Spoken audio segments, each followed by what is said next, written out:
வெளிநாட்டில் இருக்கிற நிறுவனங்கள் இங்கே டேட்டா சென்டர் அமைத்தா 2047 வரை அவங்களுக்கு வரி விலக்கு இருக்கு. இன்னும் 21 வருஷத்துக்கு அவங்களுக்கு வரி விலக்கு. அப்ப இதுல எத்தனை லட்சம் கோடி நம்மளுக்கு லாஸ் ஆகுது அப்படின்னு பாருங்க. அதாவது டேட்டா சென்டர் இங்க வந்தா இங்க பல மில்லியன் லிட்டர் அவங்க தண்ணி குடிப்பாங்க அப்படிங்கிறது, அவங்க நிலத்தை ஆக்கிரமிப்பாங்க அப்படிங்கிறது, அந்த நிலத்தை விவசாயிகள்ட்ட இருந்து என்ன ரேட்டுக்கு நீங்க வாங்குவீன்றதெல்லாம் அடுத்த பிரச்சனை. ஆனா இந்த வரி விலக்கின் மூலமாகவே நீங்க இத்தனை லட்சம் கோடி இழக்க நேருது. அதெல்லாம் எங்க கை வைக்கிறாங்க அப்படின்னு பாத்தீங்கன்னா, இந்த வருஷம் மிட் டே மீல் ஸ்கீம், மதிய உணவு திட்டத்துல நிதியை குறைச்சிருக்காங்க. அதே போல அங்கன்வாடிக்கான உட்கட்டமைப்புக்கான திட்டத்தை குறைச்சிருக்காங்க. SC ST ஸ்காலர்ஷிப்ல 4000 கோடி குறைச்சிருக்காங்க. அப்ப முழுக்க முழுக்க இந்த நாட்டின் அடித்தட்டு மக்கள், அது SC ST OBC மக்கள், விவசாயிகள், PM கிசானுக்கு நிதி குறைக்கப்பட்டிருக்கு. இது மட்டும் இல்லாம இது வெளிப்படையாகவே 4000 கோடி 5000 கோடி இல்ல 1000 கோடி இருக்கிற ஸ்கீமுக்கு 500 கோடி குறைக்கிறது, இந்த மாதிரியான நடவடிக்கைகள்ல அவங்க ஈடுபட்டு இருக்காங்க. UK US பிரான்ஸ் எல்லாம் போகும்போது ஒரு சூப்பர் மார்க்கெட் உள்ள போய் பார்த்தா ஒரு டிஷர்ட்டை தூக்கி காலரை தூக்கி பார்த்தா மேட் இன் சைனான்னு இருக்குது, மேட் இன் வியட்நாம் இருக்குது. ஒரு இந்தியராக எங்க மனசு எவ்வளவு வலிக்கும். எதிரியுமே இந்தியாவோட பேரை நம்ம பொருட்கள்ல பாக்குறது இல்ல அப்படின்லாம் சொன்னாங்க. சொல்லிட்டு என்ன ரொம்ப வீரவசனமாக நாங்க மேக் இன் இந்தியான்னு ஒரு திட்டத்தை அறிவிக்கிறோம். இந்த திட்டம் இந்த நாட்டின் மொத்த உற்பத்தியில, அதாவது GDPல உற்பத்தி துறை மேனுஃபேக்சரிங்கோட அளவு 4ல் 1 பங்காக 25% இருக்கும். எப்ப 2022 இதை நாங்க அச்சீவ் பண்ணிடுவோம். அதுக்கப்புறம் நீங்க உலகம் ஃபுல்லா எங்க சுத்தினாலும் நீங்க கையில எடுக்கிற பொருள் எல்லாமே மேட் இன் இந்தியா அப்படின்னு இருக்கும்லாம் சொன்னாங்க. இன்னைக்கு வருஷம் 26. 2015ல அவங்க கையில் எடுத்தும் போது, இந்த திட்டத்தை அறிமுகப்படுத்தும் போது எந்த 15% இருந்ததோ அதே 15% தான் இன்னைக்கும் உற்பத்தி துறை இருக்கிறது. அதாவது மோடியின் ஆட்சி காலத்துல கடந்த 12 வருஷத்துல உற்பத்தி துறை வளரவே கிடையாது. உற்பத்தி துறை தயாரிக்கும் அளவு வளரும் கிடையாது, உற்பத்தி திறனும் குறைஞ்சிருக்குன்னு தான் 103.98 அப்படிங்கிற நம்பர் உங்கள்கிட்ட சொன்னது. கார்ப்பரேட் நிறுவனங்களுக்கும் பெரும் பணக்காரர்களுக்கும் வரி விலக்கு கொடுப்பதற்கு, சன்மானங்கள் கொடுப்பதற்கு, வட்டியில்லா கடன்கள் கொடுப்பதற்கு, அவர்களுக்கு எல்லா சலுகைகளும் அள்ளி வழங்குவதற்காக ஏழைகளின் வயிற்றில் அடித்திருக்கிறது இந்த பட்ஜெட். ஒரு நாட்டுக்கு நிதிநிலை அறிக்கை அப்படிங்கிறது பார்த்தீங்கன்னா வருஷம் ஏன் தாக்கல் பண்றாங்க, எப்படி தாக்கல் பண்ணும் அப்படின்னு கேட்டீங்க அப்படின்னா, இப்போ உங்க வீட்டிலே எடுத்துக்கோங்க. நீங்க உங்க வீட்டுக்கான பட்ஜெட் போடும்போது அந்த மாதமோ இல்ல அந்த காலாண்டுக்கோ என்ன பெரிய செலவு இருக்கு, குடும்பத்துக்கான பெரிய தேவை என்ன, அதை மையமாக வைத்து அந்த பிரச்சனையை தீர்ப்பதற்காக நீங்க நிதியை ஒதுக்குவீங்க. அதே போலதான் ஒரு நாடு அப்படின்னும் போது, இந்த நாட்டில் இன்னைக்கு இருக்கும் தலையாய பிரச்சனை என்ன, அது ஒரு பிரச்சனையா இருக்கணும்னு அவசியம் இல்லை, ஒரு 2-3 பிரச்சனை 4 பிரச்சனையா கூட இருக்கலாம். ஆனா அப்படி ஒரு ப்ராப்ளம் ஸ்டேட்மெண்ட் அப்படின்னு வச்சுட்டு அதற்கான சொல்யூஷன் அப்படிங்கிறதா பட்ஜெட்டாக அமைய முடியும். உதாரணமாக வேலையில்லா திண்டாட்டம் அப்படிங்கிறது ஒரு பெரிய பிரச்சனையாக இருக்குது. அப்ப அதை எதிர்கொள்வதற்கு தான் இந்த முறை பட்ஜெட்டு. அல்லது ஃபீமேல் லேபர் ஃபோர்ஸ், அதாவது பெண்களுக்கான வேலை வாய்ப்பு அப்படிங்கிறதா இந்த பட்ஜெட்டோட ஃபோக்கஸ் அப்படின்னு இந்த நாட்டில் இருக்கிற ஒரு பிரச்சனையை மையப்படுத்தி தான் எந்த பட்ஜெட்டையும் போடணும். ஆனா கடந்த 12 ஆண்டுகளாக மோடி ஐயா ஆட்சிக்கு வந்ததுக்கு அப்புறம் இந்த நடைமுறையே கிடையாது. ஏன் அப்படின்னா, மோடி ஐயா ஆட்சிக்கு வந்தோடனே ஓவர் நைட்ல இந்தியா பாலாரும் தேனாரும் ஓடும், பொன்விளையும் பூமியாகி விட்டது இல்லையா. அதனால வழக்கத்துக்கு மாறாக இந்த பிரச்சனை இருக்கு அப்படின்னு அதை அக்னாலேஜ், அதாவது பிரச்சனையை ஒத்துக்கிறதுக்கு பதிலாக இதை சாதிச்சிட்டோம் அதை சாதிச்சிட்டோம் அப்படின்னு பயங்கரமாக சுய விளம்பரத்துடன் ஒவ்வொரு பட்ஜெட்டும் ஆரம்பிக்குது. அந்த சுய விளம்பரத்துக்கு அப்புறம் அடுத்தடுத்த ஆண்டுக்கான சுய விளம்பரத்துக்கான பல திட்டங்கள் அறிவிக்கப்படுது. அதுல எதுவுமே நடைமுறைப்படுத்தப்படுவதில்லை அப்படின்றத நம்ம பார்க்குறோம். சரி, அது நடைமுறைப்படுத்துறாங்களா இல்லையாங்கிறதுக்குள்ள அப்புறம் போகலாம். முதல்ல இந்த வருஷம் அப்படி இந்த அரசாங்கம் தன்னை பற்றியே ஒரு பெரிய சர்டிபிகேட் கொடுத்துக்கிறது அப்படின்னு பார்த்தீங்கன்னா, ஃபிஸ்கல் டிசிப்ளின். அதாவது ஒரு பட்ஜெட்ல வரவு எவ்வளோ செலவு எவ்வளோ அப்படின்னு இருக்கும். இப்போ நம்ம பாஷையில சொல்லணும்னா துண்டு உழுவுறது. அந்த துண்டு உழுகிற அளவை குறைக்கிறதுக்கு பேர் தான் ஃபிஸ்கல் டிசிப்ளின். அதாவது ஃபிஸ்கல் டெபிசிட் அப்படின்னு சொல்ற அமௌண்ட் அந்த பர்சன்டேஜ் மிக மிக குறைவாக இருக்கணும் அப்படிங்கிறது நம்ம சொல்றது கிடையாது. இது நம்மளுக்கு கடன் தர பன்னாட்டு நிறுவனங்கள் சொல்றது இதை கம்மியா வச்சிருக்கணும் அப்படிங்கிறது. இது மக்களுக்கு யூஸ் ஆகுதா இல்ல நிஜமாலுமே அதான் நாட்டுக்கு வளர்ச்சியா அப்படிங்கிறது கிடையாது. அவர்கள் சொல்கிறார்கள் அப்படின்னு நம்ம 1991 இதை நடைமுறைப்படுத்த முயற்சி செய்யறோம். இப்ப மோடி ஐயா சிறப்பாக அதை நடைமுறைப்படுத்தி விட்டார் அப்படின்னு நிர்மலா சீதாராமன் அம்மா அப்படிதான் ஒரு பெருமையோட இதை துவங்குறாங்க. நம்ம என்ன கேட்கிறோம் அப்படின்னா, இந்த பட்ஜெட்ல துண்டு விழுந்தது நாங்க குறைச்சிருக்கோம் அப்படின்னு சொல்றது எதை குறைத்து அல்லது எதன் வழியாக வருவாயை ஈட்டி இது குறைக்கப்பட்டது அப்படின்னு கேட்குறோம். இப்போ நீங்கள் பயங்கரமாக வரி ஏய்ப்பு செய்பவர்கள்ட்ட நாங்கள் வரியை வாங்கினோம், பெரு நிறுவனங்களை அவங்களுக்கு உரிய வரியை நாங்கள் கட்ட வச்சோம், அப்புறம் பல வழியில வந்து அரசாங்கத்துக்கு வருமானத்தை பெருக்கி நாங்கள் இந்த அளவை குறைத்தோம் அப்படின்னு சொல்லியிருந்தா இது ஒரு மக்களுக்கான அரசு அல்லது மக்களுக்கான தேவையை நோக்கி நகரும் அரசு அப்படின்னாவும் சொல்லலாம். ஆனா அதற்கு முற்றிலும் மாறாக இந்த அரசு என்ன பண்ணுது அப்படின்னா சமூக நலத்திட்டங்களுக்கு, அதாவது இந்த நாட்டில் இருக்கிற ஏழ்மையிலும் ஏழ்மையா இருக்கிற மக்களின் வயிற்றில் அடிச்சு இந்த அளவை குறைத்திருக்கிறது. பாருங்க, நாங்க செலவை குறைச்சிக்கிட்டோம் அப்படின்னா யாருக்கு பண்ற செலவை குறைச்சிருக்கிறாங்க அப்படின்னு பாத்தீங்கன்னா ஏழ்மையில இருக்கிற மக்களுக்கு. இப்ப உதாரணத்துக்கு 2023-24 கொரோனாவுக்கு அடுத்த காலம் அப்ப நீங்க யோசிச்சு பாருங்க, அந்த கொரோனா தாக்கத்துல இருந்து மக்கள் இன்னும் பொருளாதார ரீதியாக அந்த வழியில தான் இருக்கிறாங்க, அந்த கடன் சுமையில தான் இருக்கிறாங்க. அப்ப மேலும் மக்களுக்கு ஆதாரம் தேவை, ஆதரவு தேவை. அப்ப அப்படி இருக்கும்போது இந்த நாட்டுல இருக்கிறதுலே அடித்தட்டு மக்களான ரூரல் புவர், அதாவது கிராமப்புற ஏழைகள் பயன்படுத்தும் இந்த 100 நாள் வேலை திட்டத்துக்கு 16,000 கோடி நிதியை குறைச்சாங்க. அதாவது கொரோனா வந்து அந்த தாக்கத்துக்கான அடுத்த ஆண்டுல. சரி, எதுக்கு இது குறைக்கிறாங்க அப்படின்னு பாத்தீங்கன்னா அதுக்கு அடுத்த ஆண்டு கார்ப்பரேட், அதாவது இந்தியாவில் இருக்கிற கார்ப்பரேட் நிறுவனங்கள் கூட இல்லை, வெளிநாட்டில் இருக்கும் கார்ப்பரேட் நிறுவனங்கள் நம்ம நாட்டில் வந்து தொழில் பண்ணும்போது அவங்களுக்கு விதிச்ச வரியில 5% குறைக்கிறாங்க. இப்போ அதுல வந்து ஒரு 20,000 கோடி லாஸ் ஆச்சு அப்படின்னா அதை 100 நாள் வேலை திட்டத்துல இருந்து கேன்சல் பண்ணிக்கிறது. அப்ப ஏழை மக்கள் சேர வேண்டிய காசுல இருந்து எடுத்து பணக்காரனுக்கு கொடுத்து இவங்க பாருங்க நாங்க செலவை குறைச்சிட்டோம் அப்படின்னு காட்டிக்கிட்டு இருக்காங்க. இது வந்து 100 நாள் வேலை திட்டம் 2023-24 ஒரு உதாரணமாக சொன்னேன். இந்த பட்ஜெட்ல கூட பாத்தீங்கன்னா 2047 வரை கார்ப்பரேட் நிறுவனங்களுக்கு, அதுவும் வெளிநாட்டில் இருக்கிற நிறுவனங்கள் இங்கே டேட்டா சென்டர் அமைத்தா 2047 வரை அவங்களுக்கு வரி விலக்கு இருக்கு. இன்னும் 21 வருஷத்துக்கு அவங்களுக்கு வரி விலக்கு. அப்ப இதுல எத்தனை லட்சம் கோடி நம்மளுக்கு லாஸ் ஆகுது அப்படின்னு பாருங்க. அதாவது டேட்டா சென்டர் இங்க வந்தா இங்க பல மில்லியன் லிட்டர் அவங்க தண்ணி குடிப்பாங்க அப்படிங்கிறது, அவங்க நிலத்தை ஆக்கிரமிப்பாங்க அப்படிங்கிறது, அந்த நிலத்தை விவசாயிகள்ட்ட இருந்து என்ன ரேட்டுக்கு நீங்க வாங்குவீன்றதெல்லாம் அடுத்த பிரச்சனை. ஆனா இந்த வரி விலக்கின் மூலமாகவே நீங்க இத்தனை லட்சம் கோடி வந்து இலக்கு நேருது. அதெல்லாம் எங்க கை வைக்கிறாங்க அப்படின்னு பாத்தீங்கன்னா இந்த வருஷம் மிட் டே மீல் ஸ்கீம், மதிய உணவு திட்டத்துல நிதியை குறைச்சிருக்கிறாங்க. அதே போல அங்கன்வாடிக்கான உட்கட்டமைப்புக்கான திட்டத்தை குறைச்சிருக்கிறாங்க. எஸ்சி எஸ்டி ஸ்காலர்ஷிப்ல 4,000 கோடி குறைச்சிருக்கிறாங்க. அப்ப முழுக்க முழுக்க இந்த நாட்டின் அடித்தட்டு மக்கள், அது எஸ்சி எஸ்டி, ஓபிசி மக்கள், விவசாயிகள், PM கிசானுக்கு நிதி குறைக்கப்பட்டிருக்கு. இது மட்டும் இல்லாம இது வெளிப்படையாகவே 4,000 கோடி, 5,000 கோடி, இல்ல 1,000 கோடி இருக்கிற ஸ்கீமுக்கு 500 கோடி குறைக்கிறது, இந்த மாதிரியான நடவடிக்கைகள்ல அவங்க ஈடுபட்டு இருக்கிறாங்க. இதை தாண்டி போன வருடம் அலோகேட் பண்ண அதே காசை இந்த வருடமும் பல நலத்திட்டத்துக்கு அலோகேட் பண்ணிருக்காங்க. அப்படின்னா என்ன அர்த்தம் அப்படின்னா, பாருங்க நாங்க சேஞ்ச் பண்ணல, நாங்க எதையுமே மாட்டல, எந்த அளவுக்கு போன வருஷம் முக்கியத்துவம் கொடுத்தோமோ அதே அளவு இந்த வருஷமும் கொடுக்குறோம் அப்படின்ற மாதிரி தான் சொல்றாங்க. ஆனா இதுல பிரச்சனை என்ன அப்படின்னா, போன வருஷத்துக்கும் இந்த வருஷத்துக்கும் விலைவாசி ஏறி இருக்கும். அப்படின்னா என்ன அர்த்தம், போன வருஷம் நீங்க வந்து 100 ரூபா செலவு பண்ணீங்க அப்படின்னா இந்த வருஷம் அது 105 ரூபா 110 ரூபாயா நீங்க செலவு பண்ணா தான் அதை ஈடுகட்ட முடியும். ஆனா போன வருஷம் பட்ஜெட்ல 100 ரூபா அலோகேட் பண்ணிட்டு இந்த வருஷம் 99 ரூபா அலோகேட் பண்ணி பாருங்க, ஏறக்குறைய ஒரே தான் அலோகேட் பண்ணிருக்கோம் அப்படின்னு சொல்றது இந்த நாட்டு மக்களை ஏமாற்றுறது. உண்மையாக பார்க்க போனா அந்த மாதிரி ஸ்கீம்ஸ் எல்லாத்துக்குமே, குறிப்பாக நேஷனல் ஹெல்த் மிஷன் போன்ற மருத்துவத்துக்கான சுகாதாரத்துக்கான திட்டங்கள்ல இது போன்ற குறைப்புகள் இருக்கு. இதையும் தாண்டி பல சமூக நல திட்டத்துக்கு போன வருஷம் அலோகேட் பண்ண நிதியில பாதி கூட வந்து செலவு பண்ணாத பல திட்டங்கள் இருக்கு, பாதிக்கு கொஞ்சம் மேல செலவு பண்ண திட்டங்கள் இருக்கு. அப்ப நீங்க செலவு பண்ணாம விட்டுருக்கீங்க இல்லையா போன வருஷம், அதெல்லாம் நீங்க என்ன பண்ணும், இந்த வருஷம் நீங்க ஒதுக்கீடுல அதை கூட்டி கொடுக்கணும். இப்ப நீங்க வந்து போன வருஷம் 100 ரூபா அலோகேட் பண்ணிருக்கீங்க, அதுல 80 ரூபா தான் செலவு பண்ணிருக்கீங்க அப்படின்னா என்ன பண்ணணும், இந்த வருஷம் 120 ரூபாயோட ஜாஸ்தியா பட்ஜெட் பண்ணணும். ஏன்னா அந்த 20 ரூபாயும் நீங்க இந்த வருஷம் ஈடு கட்டணும். அப்படி ஈடுகட்டு இருக்கீங்களா அப்படின்னு கேட்டா அதுவும் கிடையாது.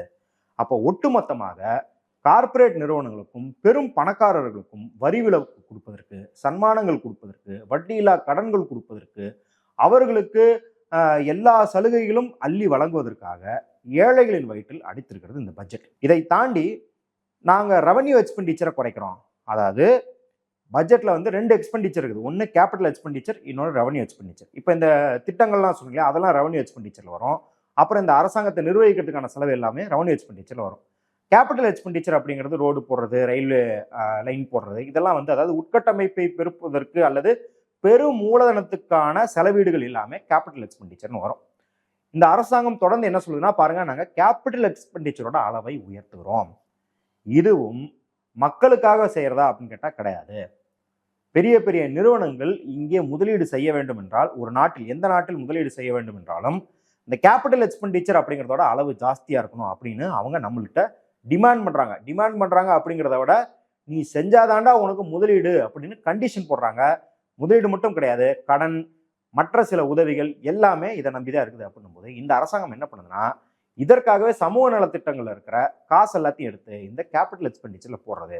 அதற்காக தான் பாத்தீங்கன்னா ரயில்வே நாங்க இந்த 7 காரிடார் புது காரிடார் அனௌன்ஸ் பண்றோம் அப்படின்லாம் சொல்றாங்க. அதுக்கு பாத்தீங்கன்னா 2,90,000 கோடிக்கு மேலாம் ஒதுக்கியிருக்காங்க. இதுலயும் நான் சொன்ன மாதிரி ஒரு வருஷம் கூட இந்த ஒதுக்கப்படுற 2 லட்சம் கோடி, 2,90,000 கோடி, 2,80,000 கோடி இது எதையுமே அவர்கள் முழுதாக செலவு பண்ணுவதே கிடையாது. உங்களுக்கு தெரியும், புல்லட் ட்ரெயின் போடுவோம் அப்படின்னு சொல்லி 10 வருஷம் ஆச்சு. இன்னும் அந்த புல்லட் ட்ரெயின்லாம் வந்தபாடு காணோம். இங்கேயே நீங்க பார்த்துருப்பீங்க இந்த ஈரோடு பழனி ரயின். இப்போ அன்னைக்கு பாராளுமன்ற உறுப்பினர் பேசும்போது சொல்றாங்க, சபரிமலைக்கு திண்டுக்கல்ல இருந்து ட்ரெயின் கேட்டிருக்கோம், நிறைய ராமநாதபுரத்துக்கு ட்ரெயின் கேட்டிருக்காங்க, திருவண்ணாமலைக்கு கனெக்டிவிட்டி இல்லைன்னு கேட்டிருக்காங்க. இது போன்ற பல லைன்கள் இன்னும் கோரிக்கை வைத்ததோ அல்லது கோரிக்கை வைத்து ஒத்துக்கொள்ளப்பட்டதோ, ஒத்துக்கிட்டு ஒதுக்கீடு செஞ்சு அதை நடைமுறைப்படுத்துவது எல்லாமே முடக்கப்பட்டிருக்குது, இல்ல அப்படியே கிடப்புல போடப்பட்டிருக்கு அப்படிங்கிறத பாக்குறோம். இது மாதிரி கடந்த 10 வருஷத்துல ரயில்வேல இதை செய்யறோம், அதை செய்யறோம், உட்கட்டமைப்புல இதை செய்யறோம், அதை செய்யறோம்னு பல திட்டத்துக்கு அலோகேட் பண்ணிட்டு அதை செலவு செய்யாம இவங்க நம்மளை ஏமாத்திக்கிட்டு இருக்காங்க அப்படின்றத பாக்குறோம். இப்பயும் பாருங்க, அந்த அனௌன்ஸ் பண்ண 7 காரிடார்ல பல ரயில்வே லைன் எங்க போகுது அப்படின்னு பார்த்தா வாரணாசி. வாரணாசி என்ன இந்தியாவின் தொழில் நகரமா? அது மக்கள் மத நம்பிக்கைக்காக போறாங்க. அவங்க போறதுல ஒரு தப்புன்னு சொல்லல. அதற்காக அரசு ஏதாவது உதவி செய்யுது அப்படின்னா ஓகே. ஆனா இருக்கிற ரயில்வே லைன் எல்லாத்தையும் நாங்க வாரணாசிக்காக வளைப்போம் அப்படிங்கிறதும், அதற்கு 10,000 கோடியை நாங்க செலவு செய்வோம் அப்படிங்கிறதும் எந்த விதத்துல நியாயம்? இப்ப வாரணாசியை தவிர வேறு பகுதிகளில் வாழும் மக்கள் இல்லையா அப்படிங்கிறது நம்மளுக்கு கேட்க தோணுது இல்லையா?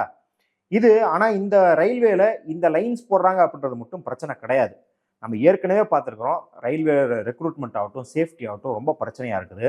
அதற்கான அலோகேஷன்ஸை பண்ணுவாங்க அப்படின்னா, இந்த முறை நாங்கள் அலோகேஷன்ஸ் பண்றோம் அப்படின்னு சொல்லியும் நீங்க ஆனா இதோட அலோகேட் பண்றது, அதாவது ஒதுக்கீடு செய்வதும் செலவு செய்வதும் அது நடைமுறையில வருவதும் என்னவா இருக்குது அப்படின்னு நம்ம கடந்த காலங்களில் சிஏஜி அறிக்கையை பார்த்தோம் அப்படின்னா அது நம்மளுக்கு தெரியுது. அதுலயும் நம்மளுக்கு பெரிய ஏமாற்றமா தான் இருக்க போகுது அப்படின்றது. சரி, இதெல்லாம் செய்வது என்ன அப்படின்னா பன்னாட்டு முதலீடுகளை இழுக்கும் அப்படிங்கிறதுக்காக தான் இதெல்லாம் செய்யறோம்னு சொல்றாங்க. அதாவது என்ன சொல்லுது, மிட் டே மீல்ஸ், மதிய உணவு, எஸ்சி எஸ்டிக்கான ஸ்காலர்ஷிப்பு, விவசாயிகள், மருத்துவம், சுகாதாரம், அங்கன்வாடி எல்லாத்தையும் வயிற்றில் அடிச்சு இவங்க முதலீட்டை ஈட்டுட்டு தொழிலை வளர்த்து நம்மளுக்காக பயங்கரமாக வேலை வாய்ப்பை உருவாக்கி தரப்போறோம் அப்படின்லாம் சொல்றாங்க. அது உண்மையிலேயே அப்படி நடக்குதா அப்படின்னு கேட்டா கண்டிப்பாக கிடையாது. கடந்த 3-4 வருடங்களாவே நம்ம நாட்டுக்கு வர முதலீடுக்கும் கம்மி தான். அதாவது நம்ம பன்னாட்டு முதலீடை வச்சுதான் நாட்டை வளர்த்தணும் நம்ம சொல்லலை, அவங்க தான் சொல்றாங்க. ஏன்னா நம்ம அதுக்கு எதிராகத்தான் இருந்திருக்கோம். ஆனா இதை சொல்லும் அவர்களின் அளவீடுபடியே இந்த அரசாங்கம் படுமோசமாக தோற்று கொண்டிருக்கிறது. ஏன் அப்படின்னு பாத்தீங்கன்னா, பன்னாட்டு நிறுவனங்கள் ஏன் இங்க முதலீடு செய்யணும்? முதலீடு செஞ்சா பயங்கரமாக நீங்க உற்பத்தி பண்ணி அதை விற்று 4 காசு லாபம் வந்துச்சுன்னா அதுல 3 காசு அவன் எடுத்துக்கிட்டு இங்க இருக்கிறவங்களுக்கு எலும்பு துண்டை வீசிட்டு போகலாம். அப்போ இருந்தாதான் அவன் இங்க முதலீடு செய்வான். ஆனா நீங்க தொடர்ந்து இங்க உற்பத்தியை சிதைக்கும் வண்ணம் எல்லாத்தையும் பண்ணிக்கிட்டு இருக்கிறீங்க. உதாரணத்துக்கு நேஷனல் அக்கௌண்ட் ஸ்டாட்டிஸ்டிக்ஸ் இல்ல ஆர்பிஐயோட கிளெம் ரிலீஸ் பண்ற டேட்டால இருந்து நம்ம டெரைவ் பண்றது என்ன அப்படின்னா, 2022 இருந்த ப்ரொடக்டிவிட்டி வரும் வருடங்களில் குறைந்துகிட்டே வந்தது. அதாவது ஒரு உதாரணத்துக்கு, ஒரு ஃபேக்டரியில இப்போ ஒரு மணி நேரத்துக்கு 103 சட்டை தயாரிக்கிறாங்கன்னு வச்சுப்போம். இது அவ்வளவு சட்டை தான் தயாரிப்பாங்களா ஒரு ஃபேக்டரியில அப்படின்றது கிடையாது. ஒரு உதாரணத்துக்கு 103 ஃபேக்டரி தயாரிக்கிறாங்க 2022னா, அதற்கு பிறகான இப்போ வரைக்கும் காலத்துல அது 98 சட்டையா குறைஞ்சிருக்கு. அப்படின்னா என்ன அர்த்தம்னா உற்பத்தி திறன் குறைந்திருக்கிறது. மோடி ஐயா ஒரு 15 வருஷத்துக்கு முன்னாடி இனிமேல் உலகத்தில் பயன்படுத்தும் எல்லா பொருட்களும் இந்தியாவில் தயாரிக்கப்பட்டதாக இருக்கும்லாம் சொன்னார். இந்த அரசாங்கத்தில் இருக்கவங்க சில பேர்லாம் என்ன சொன்னாங்க அப்படின்னா, யூகே, யூஎஸ், பிரான்ஸ் எல்லாம் போகும்போது ஒரு சூப்பர் மார்க்கெட் உள்ள போய் பார்த்தா ஒரு டிஷர்ட்டை தூக்கி காலரை தூக்கி பார்த்தா மேட் இன் சைனான்னு இருக்குது, மேட் இன் வியட்நாம் இருக்குது. ஒரு இந்தியராக எங்க மனசு எவ்வளவு வலிக்கும், எதிரியுமே இந்தியாவோட பேரை நம்ம பொருட்கள்ல பாக்குறது இல்லை அப்படின்லாம் சொன்னாங்க. சொல்லிட்டு என்ன ரொம்ப வீரவசனமாக நாங்க மேக் இன் இந்தியான்னு ஒரு திட்டத்தை அறிவிக்கிறோம். இந்த திட்டம் இந்த நாட்டின் மொத்த உற்பத்தியில, அதாவது ஜிடிபியில உற்பத்தி துறை மேனுஃபேக்சரிங்கோட அளவு 4ல் 1 பங்காக 25% இருக்கும். எப்ப 2022 இதை நாங்க அச்சீவ் பண்ணிடுவோம். அதுக்கப்புறம் நீங்கள் உலகம் ஃபுல்லாக எங்கே சுற்றினாலும் நீங்கள் கையில் எடுக்கிற பொருள் எல்லாமே மேட் இன் இந்தியா அப்படின்னு இருக்கும்லாம் சொன்னாங்க. இன்னைக்கு வருஷம் வந்து 26.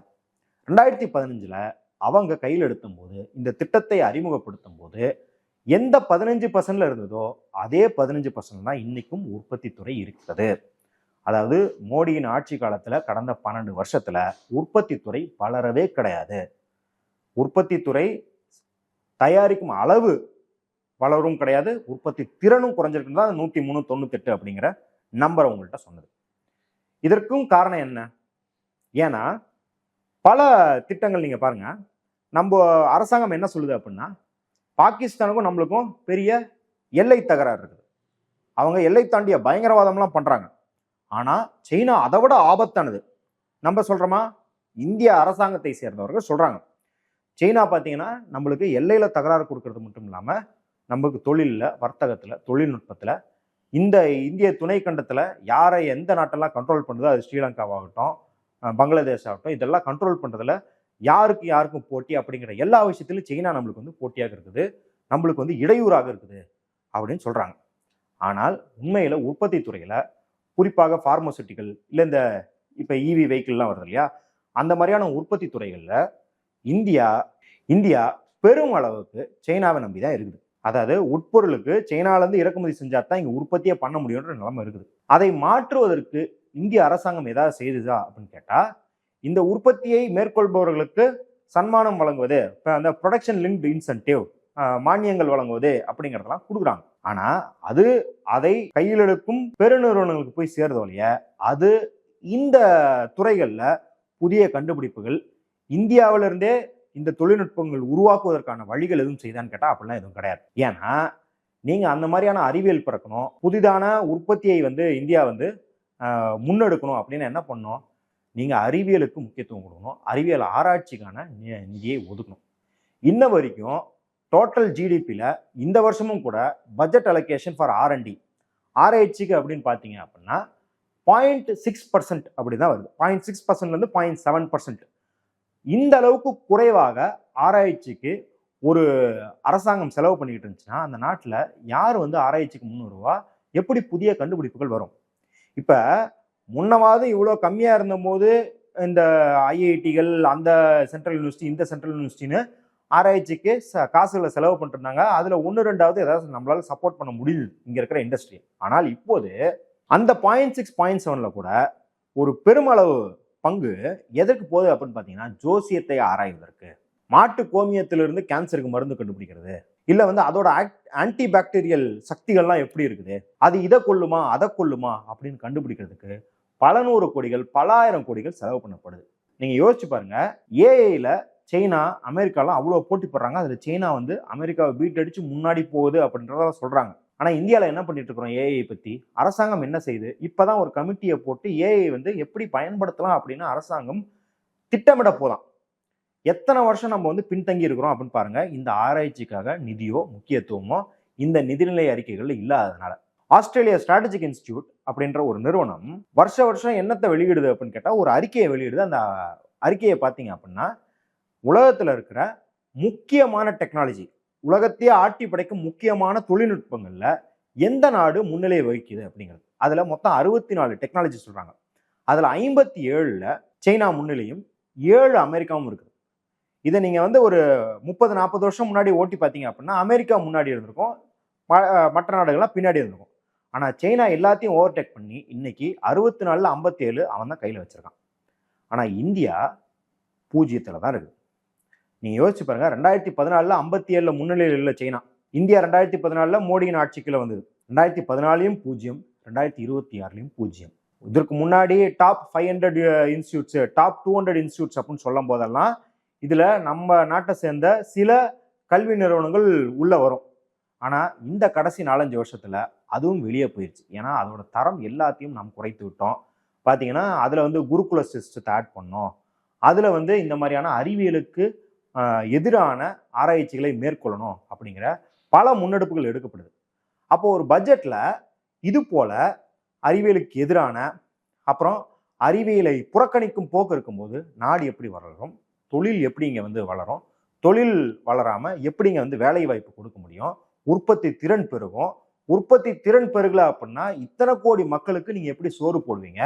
அல்லது எக்கனாமிக் சர்வே அப்படின்ற அந்த கணக்கீடு வந்து ஒரு சில நாட்களுக்கு பட்ஜெட்டுக்கு சில நாட்களுக்கு முன்னாடி வந்துச்சு. அது முழுக்க முழுக்க என்ன சொல்லுச்சுன்னா, இன்டர்நேஷனல் சிச்சுவேஷன் ரொம்ப வாலட்டைலா இருக்குது. அதாவது இன்டர்நேஷனல் சிச்சுவேஷன் வந்து சர்வதேச சூழல் வந்து ரொம்ப பதபதைப்பா இருக்குது. அது எப்ப என்ன ஆகும்னே தெரியாது. ட்ரம்ப் என்ன பண்ணுவார்னே தெரியாது.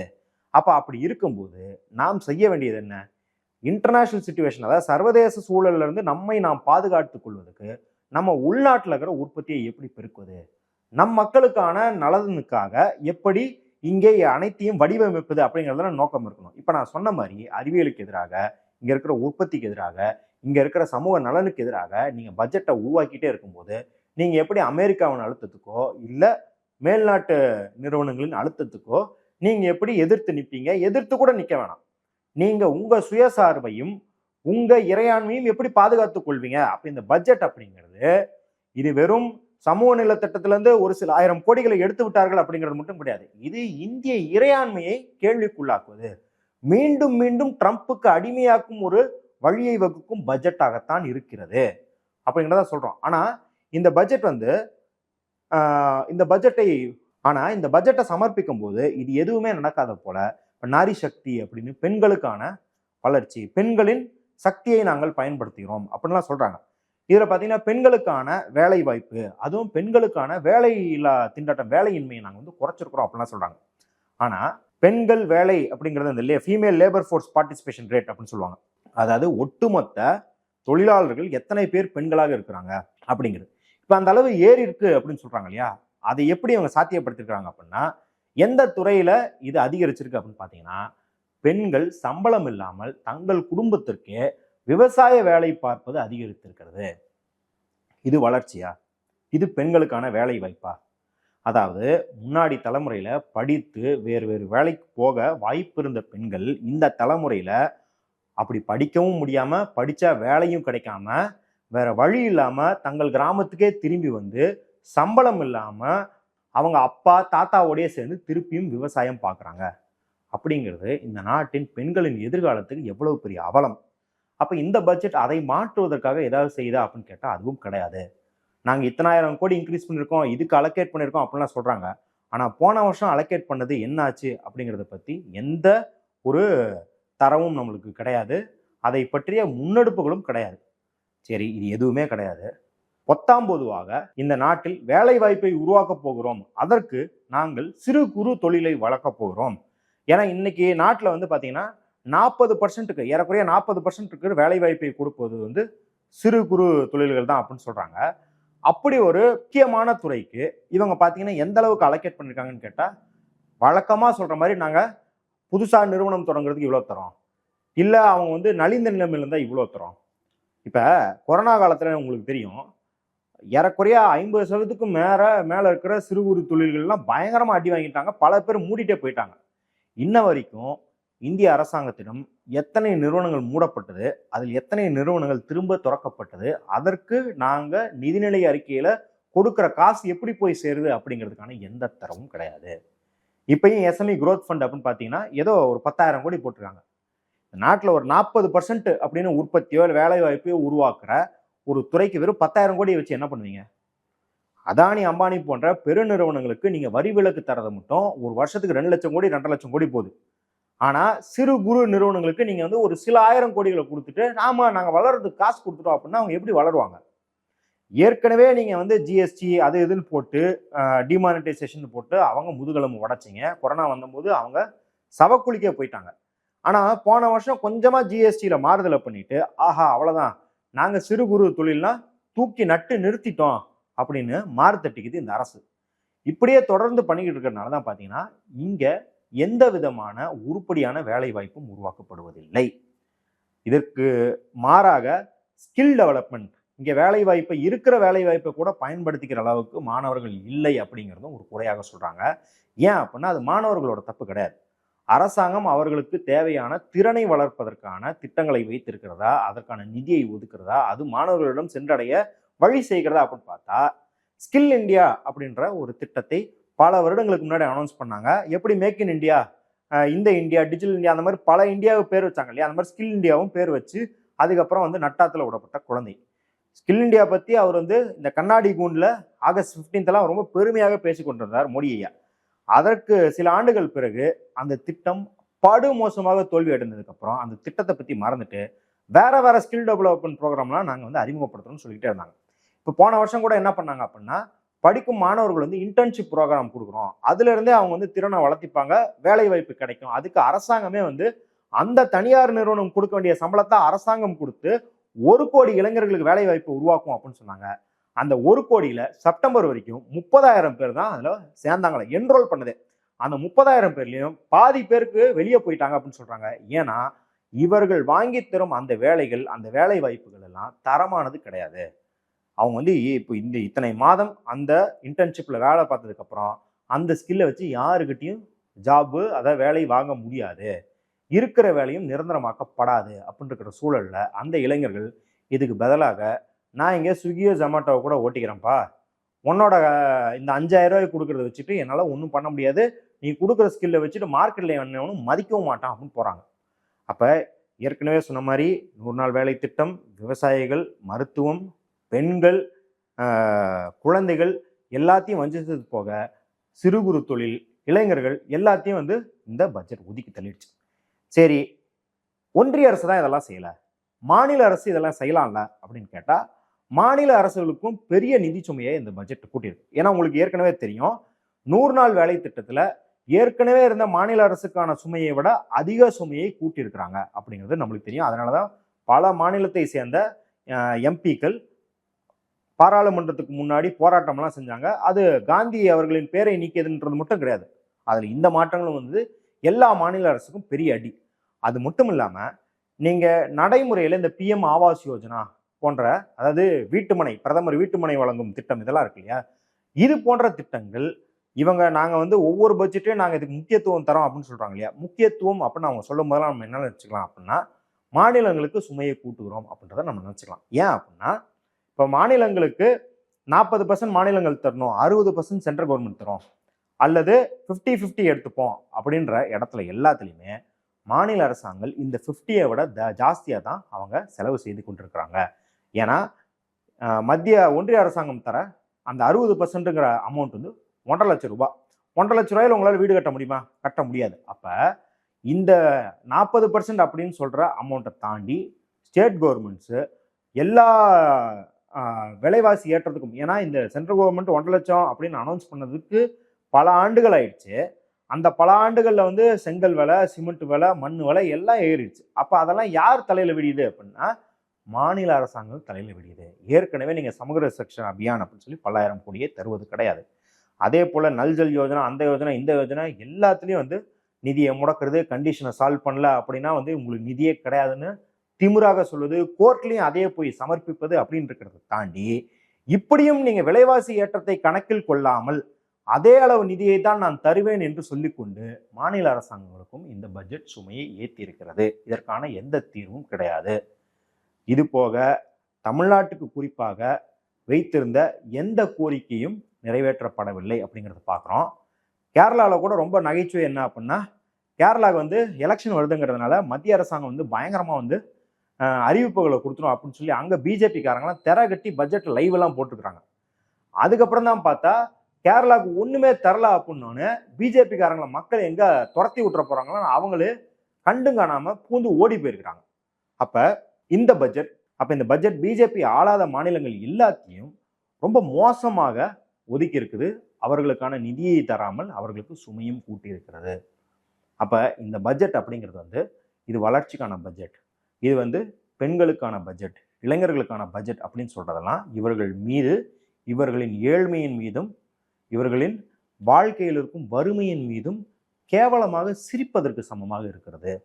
அது மட்டும் இல்லாம பல மாநிலங்கள்ல பல திட்டங்கள் நல்லா நடைமுறைப்படுத்திருக்காங்க இல்லையா. ஒரு பட்ஜெட்டோட வேலை அந்த முன்மாதிரிகளை எடுத்துக்கொண்டு அதை தேசிய அளவில் பரப்புவதுதான். இப்போ உதாரணமாக 2017 நேஷனல் ஹெல்த் பாலிசி அப்படின்னு சொல்ற தேசிய மருத்துவத்துக்கான, அதாவது உடல்நலத்தை பாதுகாக்கும் அனைத்து திட்டங்களுக்கான கொள்கையை வகுக்கிறாங்க. இதுல முன்னணியா இருக்கிற மாநிலங்கள் இது கேரளா இருக்குது, தமிழ்நாடு இருக்குது, இன்னும் சில மாநிலங்களில் சில வெற்றியெல்லாம் கண்டிருக்கிறாங்க. அந்த முன்மாதிரிகளை எடுத்துக்கொண்டு நாங்கள் அதை விரிவடை செய்வோம் அப்படின்னு எதுவும் இருக்கான்னு கேட்டால் எதுவும் கிடையாது. அது இப்பயும் எப்படி பிரதிபலிக்குது அப்படின்னா, நாட்டில் மக்களுக்கு மருந்து வாங்குற விலையை நாங்கள் குறைப்பதற்கு பல திட்டங்களை அறிவித்திருக்கிறோம், அதுக்காக 10,000 கோடி நாங்கள் செலவு பண்ண போறோம் அப்படிலாம் சொல்றாங்க. ஏற்கனவே தமிழ்நாட்டில் நல்ல மாடல் இருக்கு. இங்கே மருந்துகளுக்கான விலை குறைக்கப்பட்டதுக்குன்னு ஒரு வழிமுறையெல்லாம் செஞ்சுருக்கிறாங்க.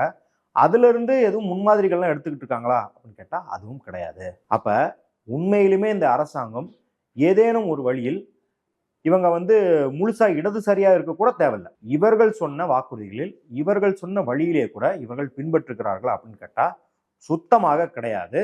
அந்த இவர்கள் கொடுத்த வாக்குறுதிகள் எல்லாத்தையும் 2-3 வருடங்களில் இவர்களே மறந்துவிட்டு மீண்டும் ஏதேனும் சாதனை செய்து விட்டதாக புதுசாக ஒரு 2-3 விஷயத்தை கொண்டு வந்துட்டு ஒவ்வொரு வருஷமும் மக்களின் மறதியை பயன்படுத்தி கொண்டு மக்களை வஞ்சித்துக் கொண்டிருக்கிறார்கள் அப்படிங்கிறத இந்த பட்ஜெட்டில் நம்ம திரும்பி பார்க்கிறோம்.